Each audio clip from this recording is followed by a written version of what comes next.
A humanidade está dentro do mundo digital já faz bastante tempo, muitas décadas.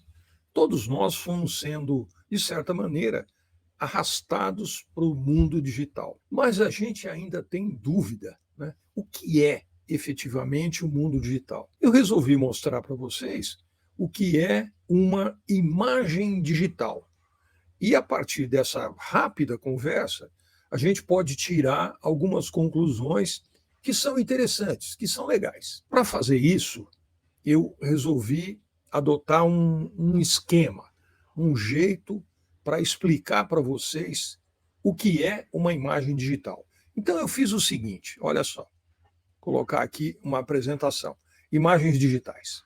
Eu fiz o seguinte, eu construí essa imagem no Photoshop.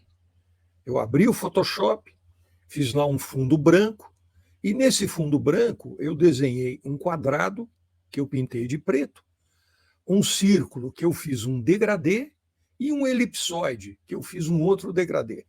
Claro que é uma coisa muito simples, qualquer pessoa que sabe o mínimo de Photoshop faz isso aí em 30 segundos. Mas é uma imagem digital, e eu salvei esse arquivo no formato JPEG, que é um formato pequeno, econômico, salva, guarda a memória. Então, essa imagem é um JPEG construída no Photoshop. Muito bom. Aí eu resolvi cortar um pedaço dessa imagem. Então eu fiz um corte no próprio JPEG e usei lá um pedaço do preto, um pedaço do círculo, um pedaço do elipsoide. E aí vocês começam a perceber que quando a gente amplia essa imagem, tudo aquilo que é reto fica muito bem representado. Mas todas as curvas, né, todas as linhas curvas, começam a ter uma representação pior. Claro, além disso, tem o degradê. Então eu fiz essa imagem. E é isso aí que eu gostaria de mostrar para vocês. Olha que interessante. Tenho essa imagem em JPEG. Muito bom. Existe um software disponível no mercado que você pode comprar, apesar de custar caro, que se chama MATLAB. O MATLAB é um software muito poderoso. Ele tem dentro dele assim, uma centena de aplicações. Ele é capaz de fazer um monte de coisas. Mas o MATLAB tem lá, em uma das suas abas, uma pequena área onde você programa. Você programa coisas. Aí eu pedi ajuda para o Bruno, que é o meu filho mais velho, que é engenheiro de computação, e ele me ajudou a escrever um pequeno roteiro, um pequeno script para analisar essa imagem. Aí eu peguei esta imagem que vocês estão vendo e joguei dentro desse programinha que eu fiz no MATLAB. E o resultado foi isso aqui. Isso é que eu acho mais legal. Aquela imagem, né, vou até voltar, aquela imagem foi representada através dessa tabela no MATLAB. Isto aí é que é uma imagem digital. Veja que coisa interessante. Cada número desse representa um pixel da imagem digital. Do lado esquerdo, em cima, vocês enxergam um conjunto de zeros. 0, 0, 0, 0, 0. O que esse conjunto de zeros representa? Ora, a região preta da imagem. Numa imagem digital, o zero representa pixels pretos e o 255 representa pixels brancos. Os números intermediários são os pixels cinza, uma vez que eu fiz essa imagem em preto e branco. Então, eu queria que vocês entendessem que aquela imagem digital, vou até voltar, que essa imagem digital, dentro do computador, é representada por uma tabela como essa. Só que tem um detalhe. Eu fiz a tabela aí em decimal. 0, 1, 2, 3, 4, 200, 300, etc. Em decimal. Mas dentro do computador, essa tabela é representada em binário. Eventualmente, numa outra linguagem que é o hexadecimal. Mas o mais importante mesmo é representação em binário. Então, eu quero que vocês entendam que quando a gente faz uma fotografia, ou quando a gente faz um desenho digital no computador, nós estamos construindo tabelas como essa. Quando eu mando uma imagem digital para alguém, por exemplo, pelo meu celular, eu estou mandando uma tabela como essa. Essa tabela chega no outro celular e lá ela é convertida em imagem. E o mais legal é que isso vale para texto e vale para imagem. Na realidade, vale para qualquer coisa que está dentro do computador. Qualquer coisa dentro do computador é representada por uma tabela. Aqui, olha, só para ficar claro, naquela matriz, naquela tabela, o 0 indica uma região de brilho 0, preto. O 255, uma região de brilho máximo, o branco. E os valores intermediários, tons de cinza.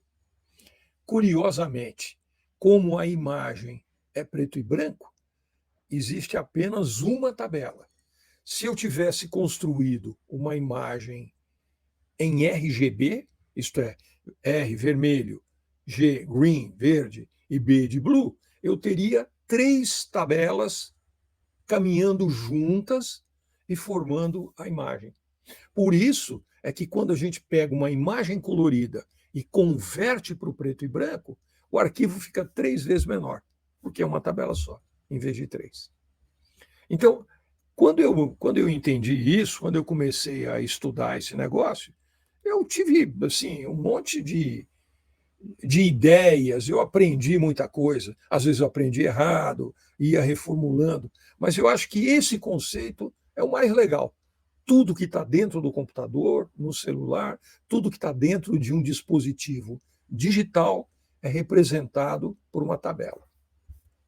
E aí, algumas conclusões que você pode tirar, pensar e curtir isso. Qualquer arquivo digital, texto ou imagem, é sempre representado por uma tabela. Cada letra ou cada símbolo do nosso teclado, à medida que você vai teclando, é representado por um número. Os americanos, por exemplo, fizeram um código para todas as letras, para todas as línguas. Esse código se chama ASCII, American Standard Code for Information Interchange. Tem gente que se atrapalha e chama de ASCII 2, 2 em romano, mas não é. É American Standard Code for Information Interchange, daí o ASCII. Existe o ASCII para português, evidentemente. Quando a gente compra um computador nos Estados Unidos, você não tem os símbolos da nossa língua, o C cedilha, por exemplo. Você não consegue fazer. E aí você instala um ASCII brasileiro, um teclado brasileiro. E aí você consegue escrever. Às vezes tem alguma dificuldade. No meu computador, tem um jeito de fazer o cedilha, etc. Por exemplo, só para que você tenha uma coisa mais concreta, o A maiúsculo, quando a gente clica o A maiúsculo, vai para dentro do computador o número 65. O B maiúsculo, 66. O arroba, 64. Mas eles não vão como um decimal. O A maiúsculo, dentro do computador, é o 65, mas representado em binário, com zeros e 1. E, aliás, eu coloquei aí, o A maiúsculo é 1, 0, 1. Esse é o jeito da gente representar o A maiúsculo. Uma outra coisa legal que eu descobri tentando entender isso melhor, é que, veja só, no mundo digital não existe cópia. No mundo digital, a cópia e o original são exatamente iguais. Quando a gente fala aí, copia esse arquivo, a cópia é exatamente igual ao original. Então não existe cópia. Tudo é original. É uma coisa só. O conceito de cópia é uma coisa do mundo analógico. Mona Lisa só tem uma. Você pode pedir lá para um artista, um copista, um falsário, tentar copiar a Mona Lisa, ele vai ficar lá 10 anos, Pode ficar muito parecido. Um leigo talvez se confunda, mas não é igual. Agora, no mundo digital, cópia e original são idênticos. Por quê? Porque quando a gente copia, nós estamos copiando a tabela exatamente. É uma coisa muito interessante. O mundo digital tem algumas peculiaridades que nem sempre a gente pensa. E para finalizar, eu queria mostrar para vocês o seguinte: tem lá aquela imagem original, um pedaço dela que eu construí, do lado esquerdo, e do lado direito tem um histograma que eu acho que fiz no Photoshop. O histograma, por exemplo, aquilo que representa o número de pixels que tem um determinado brilho, é obtido a partir daquela matriz. Ele simplesmente conta quantos pixels são pretos, quantos pixels são cinza escuro, por exemplo, 1, 2, 3, e aí ele vai montando essa coluna que dá origem ao histograma. Então, essa é a ideia. Todas as imagens digitais estão representadas nas nossas máquinas, computadores, tablets, celulares, tudo representado como uma tabela. Legal. Espero que vocês tenham gostado. Um abraço.